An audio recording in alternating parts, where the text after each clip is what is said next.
Hey guys, welcome back again to Ken Tamplin Vocal Academy, where the proof is in the singing. I'm doing a series called What Makes This Singer Great? And next up is GIllan from Deep Purple. Now, I like to think about not just what makes the vocals of the singer great, but what comes together as a total package to make all the things about them that makes the singer memorable or notable or great in that sense. Before we get started, if you wouldn't mind, please like and subscribe to my channel. That would be super awesome. Don't forget to ring that bell so I can keep cool videos coming your way. And I have a singing course, and the course is called How to Sing Better Than Anyone Else. You can check it out here at kentamplinvocalacademy.com, where we negotiate all the different technical aspects of how these singers got great in hopes to maybe help you get great at singing. So with that said, I'm going to dive into what makes me think of GIllan. Well, of course, being the singer for Deep Purple, songs like Highway Star, songs like Smoke on the Water, of course, gosh, other things, Child in Time, you know. Yeah, in fact,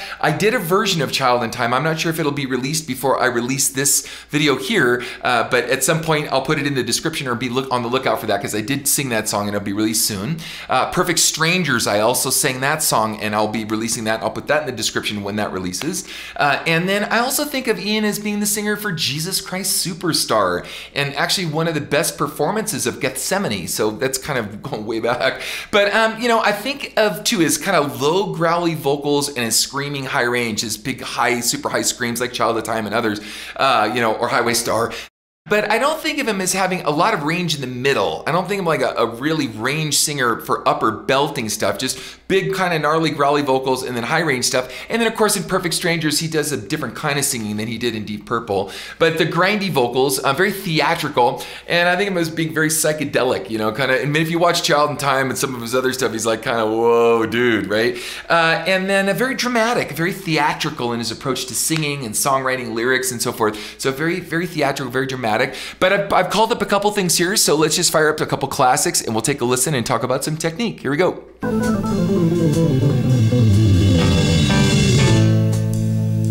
Sweet child in time, you'll see the line that's drawn between the good. See what I mean? Very theatrical. You can see him like in a play, in an opera. The blind man, yeah, he is shooting at the world, bullets flying.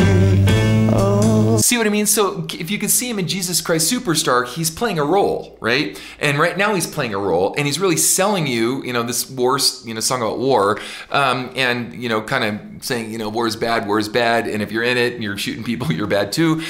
So Child in Time, so I'm in the story with him, so just like he would play any role like on a Broadway play, he's doing that here in Deep Purple, and you can really tell, so that's really cool.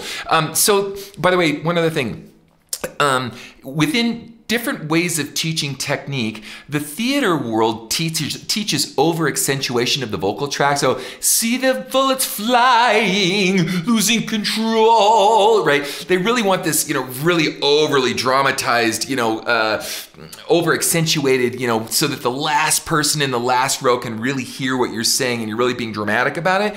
And he kind of takes that approach, but that's not the healthiest approach when it comes to full range singing. We want to kind of react and undershape the vocal tracks as we're going through it, so we don't overbloat and overshape the throat, and have to make the throat fight for vowels from one vowel to another, or fight from the throat spasming and closing down in the throat when you're using a lot of consonant sounds to accentuate the lyrics like he's doing. So I wanted to point that out along the way, though this is what he's known for and good at. So they're taking toll.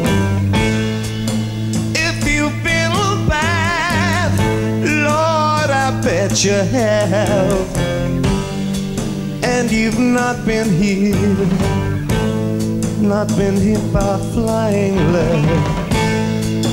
You better close your eyes, you'd better bow your head. Wait for the ricochet. it's kind of what he's known for, his signature stuff right here coming out, you know.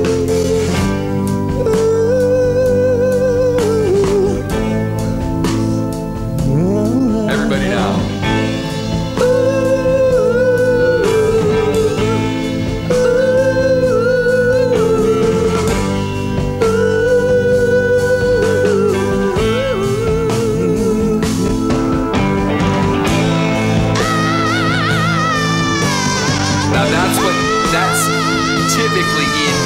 there, that sound.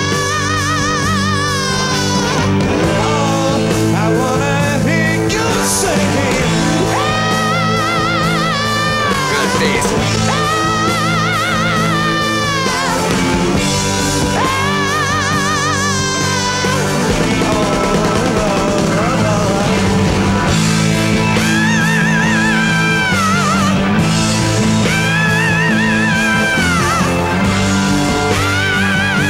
Nobody was really doing this, not this high back then, right? A couple bands, but not.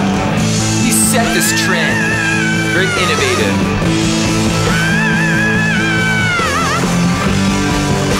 I love the live feel of this, you know.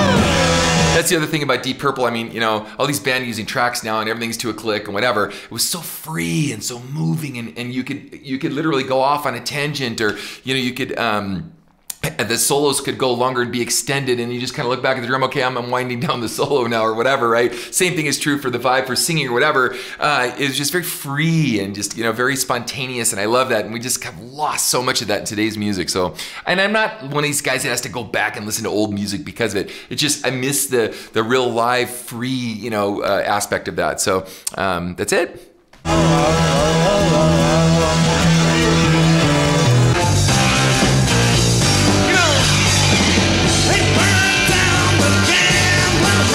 It doesn't get any more rock and roll than this. And legendary. A funky car was running in and out. He was pulling kids out the crowd. When it all was over, had to find another place. This is like up there with Stairway to Heaven almost, right? I mean, it's like that epic. Now, by the way, did you, when it all was over, and he goes into like full falsetto, that was kind of his thing. He didn't really stretch his voice, his chest voice up really that high, and then he did his infamous screams also, so I wanted to, and the improvisation again of all this is really cool, to be that spontaneous and have all the great improv and just be free on the sound is also awesome, so.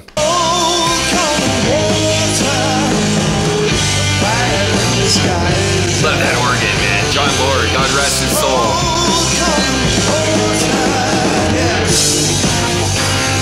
It's that groove.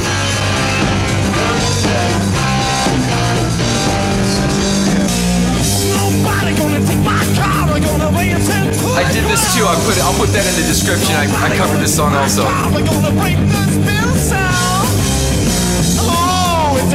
Seems a little drugged out a little bit.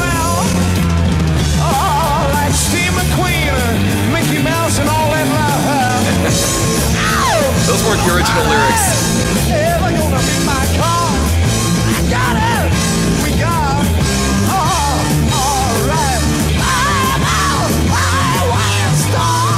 See what I mean? Just kind of screaming, you know.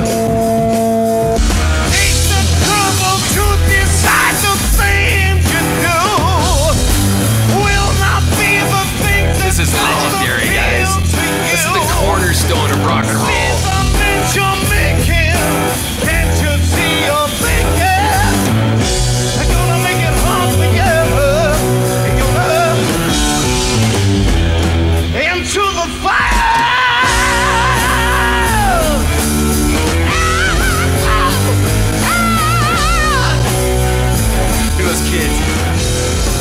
Like a baseball stadium seats or something, right? I wanted to do Space Truckin' and some of the other songs that I love, but I couldn't find any old footage and probably couldn't get the publishing on it anyway. But if I missed anything about Ian that you felt I should have covered of what you think of, tell me what you think of when you think of Ian GIllan. And of course, inextricably, you think of Ian GIllan. And by the way, Deep Purple was known for great singers. So, you know, we had Ian GIllan. We've talked about this before. We've had Glenn Hughes. We had David Coverdale. We've had, you know, all these Craig Jolan Turner, you know, Graham Bonnet, all these amazing guys that have gone through Deep Purple. And Richie Blackmore, you know, he must have been kind of hard to work with because he went through a lot of singers. But anyway, anybody that was working with Richie, so, you know, yeah, John Lord, Ian Pace, all these amazing players that also surrounded that band.